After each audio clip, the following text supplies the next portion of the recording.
আল্লাহ সুবহানাহু তাআলা তিনি বলেন এই পৃথিবীর মধ্যে আকাশ এবং জমিনের নিচে যত প্রাণী আছে সমস্ত প্রাণীগুলো রিজিকের দায়িত্ব আমি আল্লাহ তাআলা গ্রহণ করেছি, আমি আল্লাহ তাআলা নিয়েছি। এই আয়াত এর ঘোষণা দিয়েছেন সূরা হুদের আয়াতে কারিমার মাধ্যমে। সূরা হুদে আল্লাহ পাক রব্বুল আলামিন বলেছেন, ওয়া মা মিন দাব্বাতিন ফিল আরদি ইল্লা আলাল্লাহি রিজকুহা ওয়া ইয়ালামু মুস্তাকাররাহা ওয়া মুস্তাওদাআহা কুল্লুন ফি কিতাবিম মুবিন। তো এই আয়াতে কারিমা দিয়ে আল্লাহ তাআলা কি বুঝা?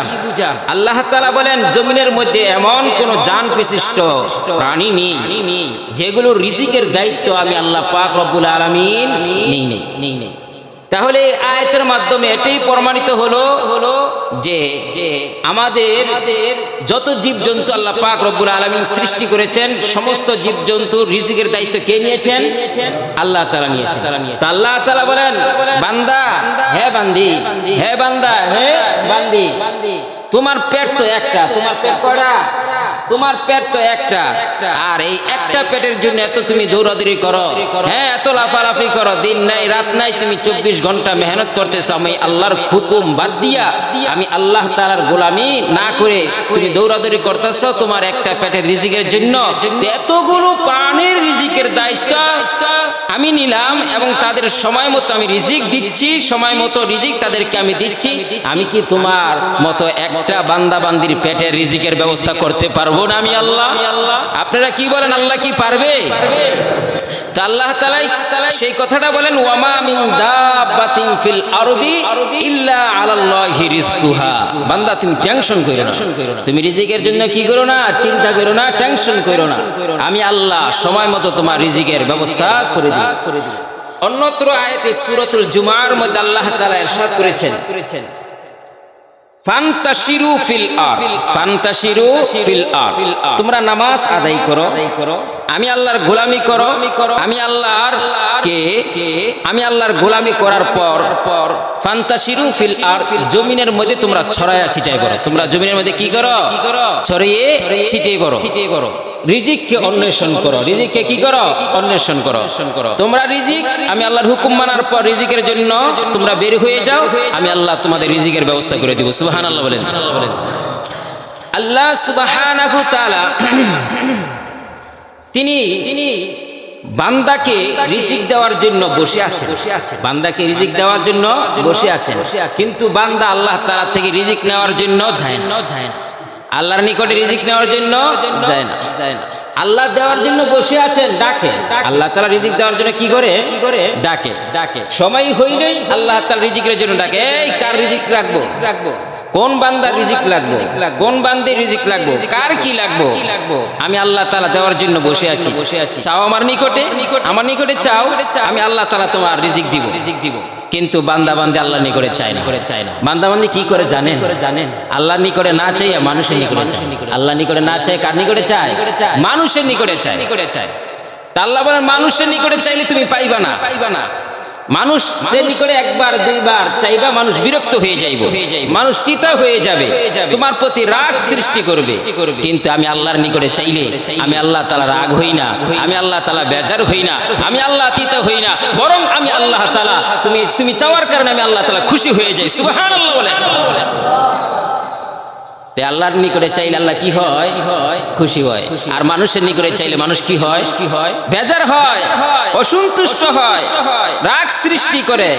আর আল্লাহ এগুলো করেন। আল্লাহ সুবহানাহু তাআলা বলেন যে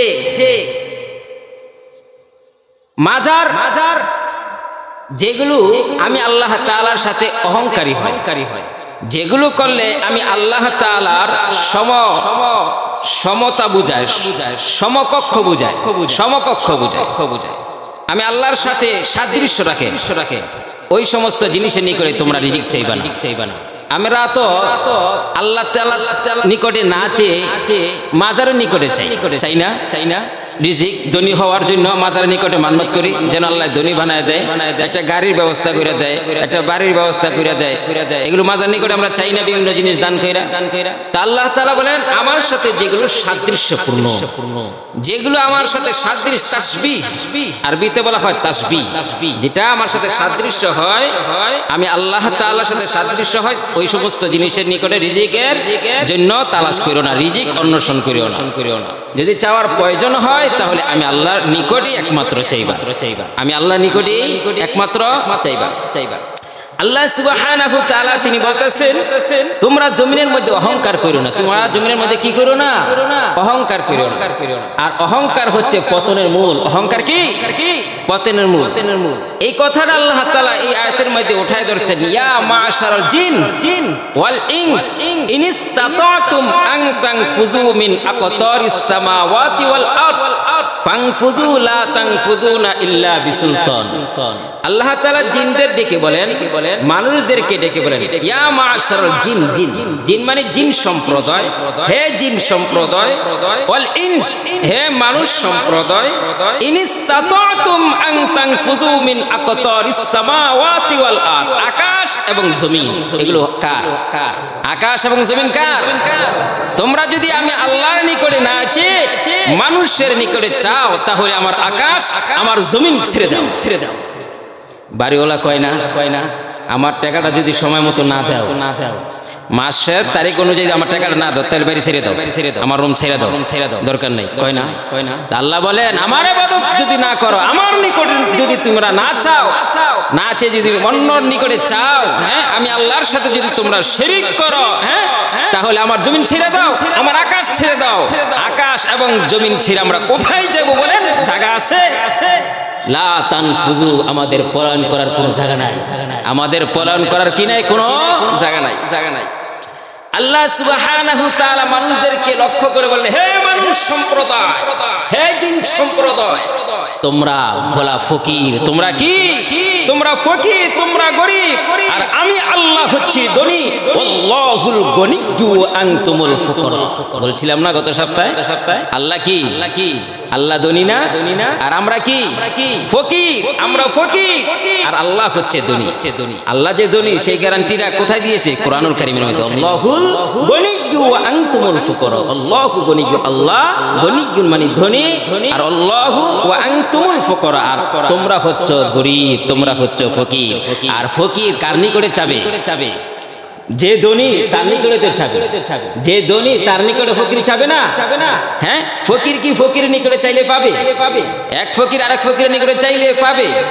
তাইলে ফকির কার নিকটে চাইতে হবে? যার নিকটে আছে, ঠিক না? আছে কার নিকটে? আছে কার নিকটে? আল্লাহর নিকটে।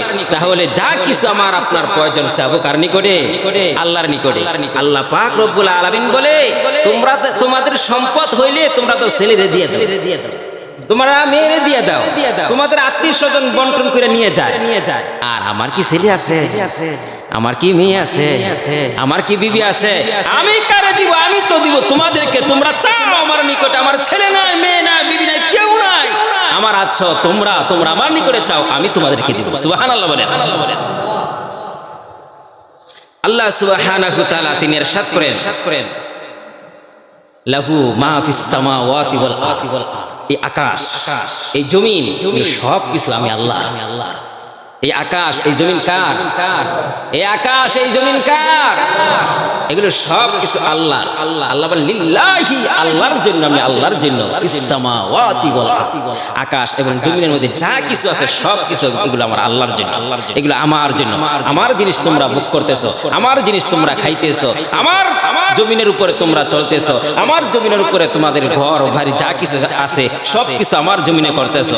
এত কিছু সুযোগ দেওয়ার পর কেন আমি আল্লাহ তাআলার গোলামি করো না? কেন আমি আল্লাহ তাআলার নাফরমানি তোমরা করো? জবাব দিতে হবে।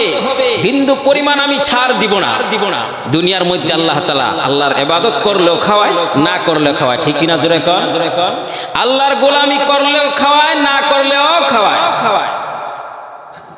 আর কাল কিয়ামতের ময়দানে আল্লাহ এমনটা করবেন না। যে আল্লাহর গোলামি করছে তারই খাওয়াবেন, তারই পড়াবেন, তারই সুযোগ ব্যবস্থা করবেন, সুযোগ সুবিধা দিবেন। কিন্তু যারা করে নাই তাদেরকে দেওয়া হবে না। হিন্দুদেরকে খাওয়াইনি আল্লাহ, খ্রিস্টানদেরকে আল্লাহ খাওয়াইনি, বিধর্মীদেরকে আল্লাহ খাওয়াইনি। তারা কি আল্লাহর গোলামি করেন, আল্লাহর নাফরমানি করে? তারপরও প্রতিবেলা খাবার তাদেরকে দিচ্ছেন কিনা?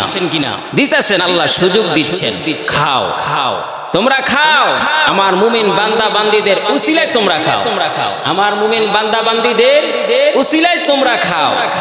কিন্তু এই দুনিয়া যখন পার হয়ে যাইবা তখন আর এই সুযোগটা আমি আল্লাহ পাক রব্বুল আলামিন তোমাদেরকে দিব না।